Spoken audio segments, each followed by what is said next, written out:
There's one. What's going on, bud? Chap. There you are. There you are. Come on. Hey, chaps. How are you? I'm here with Mr. Chaplin and Elvis, as I am every single Monday and Wednesday. So we're gonna go ahead and we're gonna hang outside with them for like 10 minutes, and then we're gonna head on out of here and go see, you know, the real Mrs. Blue Bales, because apparently she's blue, even though, you know, her fur color really doesn't look blue to me. She's blue. And there's a doggy door in the house, but Chap doesn't know how to use it. He's too big, or like whatever the problem is. So we gotta bring him out here so he can go pee, and then we just kind of hang out with him for a little while. Except, like I've already said a million times, on his walking day. It's really hot out right now though, so I'm not gonna stay out here for too long. But he's probably gonna come and lick me. Hey, bud. Yep, that's what I was expecting. Do any of you like toys? Oh, you like the toys. You like the toys. Give me that back. Give me that back. Give me that back. Give me that back. Huh? You gotta give me that. You gotta give me that. This is not yours. This is mine. I feel like he'll bite me. I don't know. Apparently he does bite sometimes, so, you know, we're just gonna get another toy. Do you want this one now? Do you want this one instead? Do you want this one? Oh, you do. Now you gotta get this one. Ready? Go get it. Jeff doesn't know what to do. Jeff doesn't know what to do. Now give me that back. Okay, thank you. Thanks, yep. Alright, that's what I needed. My good old dose of chap licking. Good old dose. It's funny because when we first started to walk him, he was literally terrified of me, and now he's like my best bud in the entire world. But whenever we bring someone new around him, he gets all like weird and like slithery, like low to the ground, like he's afraid of him and he'll bark and stuff. But once he warms up to you, he's just like the good old chapation of the temptation of the lickers bob. Hey Elvis, you made a big mistake. You left your toy unoccupied, and now I got it, and now it's mine, and now you gotta go get it. Oh no. You ran It just went over the counter and he ran over there. It's right here. Elvis! Elvis! Hey! There it is! There it is! Get it! Get it! Are you ready? Are you ready? Wait. Go get it! Now give it back! Alright guys, see you later. Bye-bye, bud. You don't want to look at the camera, alright? Bye-bye. Say bye. Enjoy your toys. Alright, so we're back from letting out the good old chapster, and now basically what we have is we're going to do some modifications, some serious extra horsepower addition modifications to this Papa Prius that I'm in. You see this Papa Prius? You can see this outer shell. It's delicious, and it really is. I gotta admit, it's delicious, especially with this mustache that does need to be shaved off in the near future, but I gotta say, it's completely speedy and quick, but it's about to get even quicker! Alright, so a special company called the Papa Prius Hellcat Company, they're based over in Ukraine. They sent me this awesome mod kit for the Papa Prius, and basically what it does is, you see these holes right here?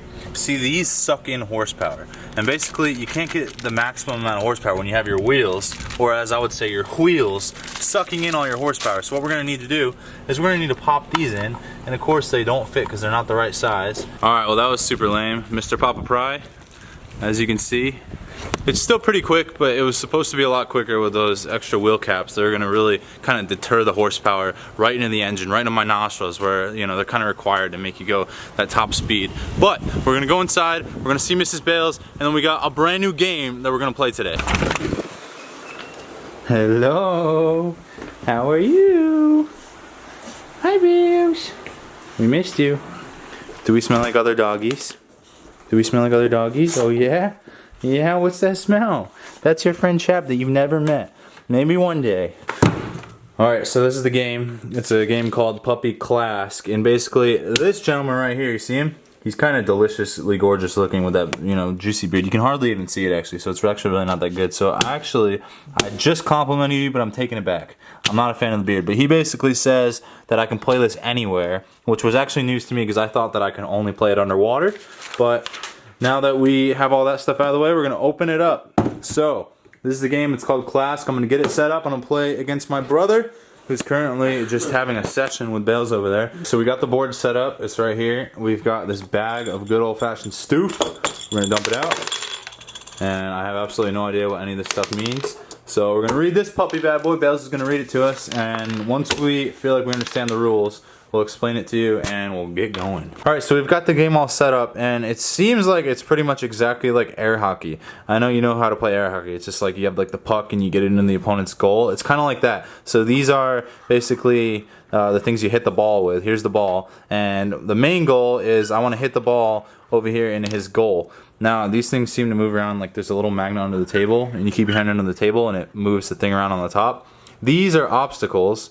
So basically the 4 ways to score are: 1, if I hit it into his goal. So these things are called strikers, and the second way to score is if I get 2 of these things to stick to his striker. If he loses control of his striker, so it basically tips over, or he just basically loses it from the magnet and he can't regain control because it's knocked over, then I would get a point. And then the final way is if he's just kind of going around like this and he accidentally gets his thing stuck in his own goal, then I'll get a point. So those are the 4 ways. It's basically just air hockey, but kind of like you don't need to plug it in. It's kind of cool. And then I think you play till 6, because every time I score, I get 1 point, 2 point, 3 point, 4 point, 5 point, and 6 points. And then I will be the winner. And then I will get to take Bales on a date to Taco Bell. And that's kind of, you know, the goal here. That's what we all want in the end. So we're going to get going. All right, so here we go. We're going to be popping the first puppy boy. He's going to serve first because he's the youngest. Oh, I already got one thing stuck. Oh, and he already got a point. So I got 2 of these stupid things stuck to my guy, which is a rule that I really think is stupid. Ugh. Oh! I don't want to go near those things. Alright. Oh no! No. Oh, no. Ooh. I don't want to go near those things because they'll stick to me. Oh! Stupid! Alright, so basically the way we're playing it, I didn't see anything about this in the rules, but if he scores, then I'll serve the next time. Not that it really matters, because he's already smoking me 2-0. Oh, he's got 1. So I want to get another one to attach to his thing. Oh, yes! I want to get an actual goal. I don't want it to just be like, I don't think any of us have scored yet! Oh, and of course, I just set myself up for that. Ooh. No! 1 serving 4. No! 1 serving 5!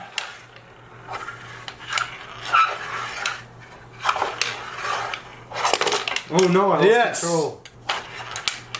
Come on! 0 serving 0. Oh, what the heck? Ooh. Come on! If you had done that, it would have gone right in. Need to get this thing off of me to hit it with it.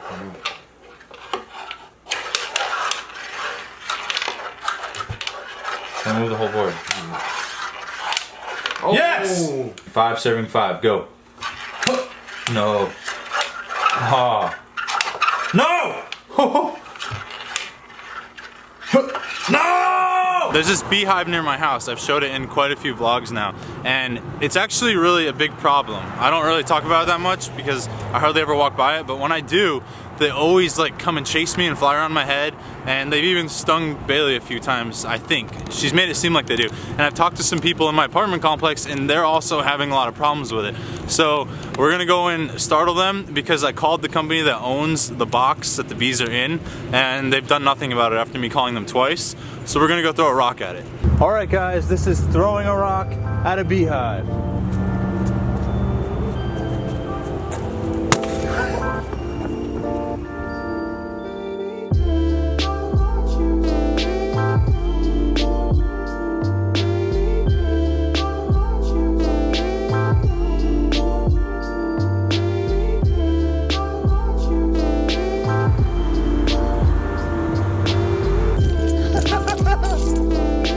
We're screwed. So they just chased us. There's a bunch of bees all over my camera right now, and they're trying to sting my camera, and this is not good. So the reason we did this, it's not that we hate bees. I actually am a fan of a lot of beekeepers on Instagram and YouTube. I find it really fascinating. But the problem is that a lot of people are having problems with the beehive. People are afraid to walk by, their kids are afraid of it, people are getting stung. So we did it, and now they're like attacking my camera, which is over there. And some of them even followed us over here. And so yeah, we've called the company that like owns the box, and they act like they're gonna come and get rid of it, but it's been several weeks and they haven't got rid of it, so I decided to throw a rock at it. It's very immature and irresponsible, but you know what, that's what we decided to do. They're all like right on my camera. See them right there? and they're like landing on my camera, like trying to sting it. And there was a ton of them at first. They were like flipping out, trying to sting my camera. All right, so it's been a couple of minutes. It's looking like it's kind of settled down, but I really don't know if I want to go over here. But I think I'm going to. All right, I'm just gonna go for it. I want my camera. Looks like we're good. Give me the camera. All right, go, go, go, go, go, go, go, go. I don't think there's any on my camera. Whew. All right, Isaac's phone's over there, so he's gonna go and grab it. Just go in and grab it and then come right back out. Come on. All right, there was bees flying around you. Yeah. All right, so that's gonna be it for the bee stuff. Probably not the best idea, but I figured it'd be interesting. The bees weren't harmed anywhere. They're actually still just fine.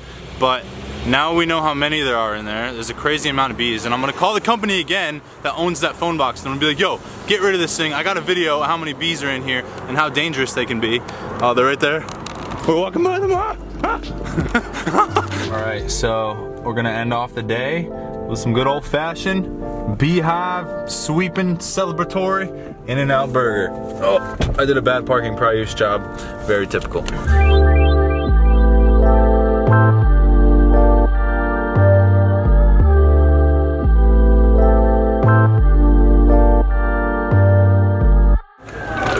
Ooh. Johnny! So they need to do that crap, but they can't just cook it though. Alright guys, so that's gonna go ahead and cut it. We're heading back into the Papa Pry right now.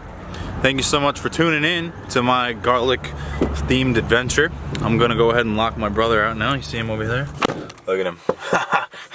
He wants to come in, but you know what the truth is? We're gonna have to turn on the pry. Look at, there's a cute girl over there, and he's just kinda all embarrassed in front of her. She's watching him. They're trying to get in their car, and I'm sitting here backing up. They also have a pry, and now I'm not even gonna let him in. I'm gonna make him let himself in.